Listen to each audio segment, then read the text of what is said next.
Hi everyone, thanks for joining me on Renegade Thrifter.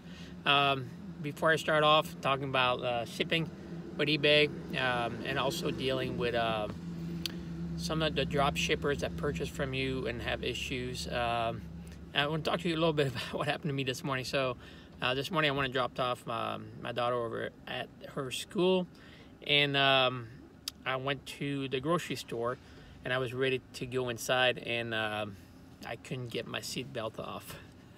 And this is a 2007 Chevy Trailblazer, and it does have some defects, but we purchased this cash a little bit over 2 months ago, and we're just working out the bugs, but never got stuck in a vehicle before, seatbelt jamming on me. And but I had to go to the store to pick up a few things, some creamer for coffee, some more coffee and stuff like that. So I couldn't get it unlatched. And so I went ahead and just peeled the top part off, and then slid one leg out and then the other one. Eventually I got home and went ahead and put some WD-40 in there, let it sit for a little bit, and that took care of it. So if you ever have an issue with a seatbelt jamming on you to where you can't take it off, I would try to keep some WD-40 around, and hopefully that will help it out. I did find a video on YouTube about somebody doing that, saying that worked for them, and it did for me as well. So anyways, we're getting ready to drop off some items here at our local post office. Do you see right here? And I have 19 items here that my wife and I sold here in the last 2 days. And a lot of small items, a couple large items. This is a lot of Nerf guns. And I may have talked about this or showed this on the video before, or if not, it's on my Instagram account on the picture, Renegade Thrifter. Check it out. I have a picture of these Nerf guns. We put an auction out for these, and they ended up selling for right around $60 something, and it was 25 pounds of Nerf guns.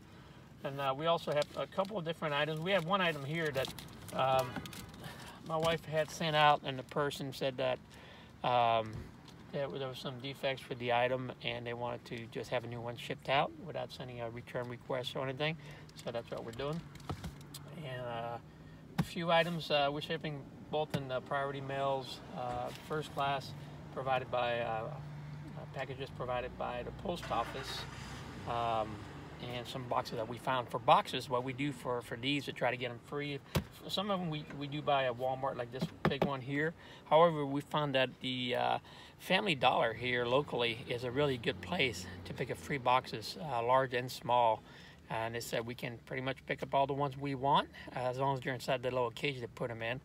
So nice little tip there. So if you're looking for boxes, and shipping is one of the most expensive things for us on eBay besides paying the fees. Also wanted to talk to you about one way to carry a lot of easy, small items is maybe like a little laundry bag to help you carry many items at the same time. Unless you want to get a post office bin, you can do that as well. But one of the things I was talking about drop shippers buying stuff from you and having issues, is that we had one drop shipper purchased an item from us. Wasn't sure, we didn't know at the time he was a drop shipper, but he has to have the item sent to a different address, and ended up being at the address over to Erlanger, Kentucky, which is the eBay address for overseas items. Seems like he wasn't aware of that, but the item was shipped to the address he requested. Now, a while later, about a week or so after the item was supposed to be shipped, and it was shipped on time, we got a message saying that the person who was supposed to receive it didn't receive it. However, the person that ordered it, the drop shipper, received it at his address. And he was saying he was having a problem with the person that purchased this item, but also multiple items that they purchased from the same person. From him that were purchased from different eBay accounts, never made it to the person who bought it from him. So now he's coming back to the sellers and saying that there's an issue, and he's opening cases. However, he received the item himself. So how would you guys handle that? We're still trying to communicate with this person, telling him it's basically not our problem anymore because he received the item. Now he's got to make sure he gets it to whoever purchased it from him. We can ask him to return the item if he wants to, but I don't think that's the way he wants to work it out. Anyways, let me know what you think. That was something else I was going to talk about here. Oh yeah, it was. So if you're going to be moving to a new location and you need to change your address, be sure you do that and do it promptly, because we had some items that we still had the address on eBay for our old location that were sent back to us, and the post office, they will send it to your correct address. However, we didn't know that they could actually charge you for shipping it again from one post office to the next. We had one item last week.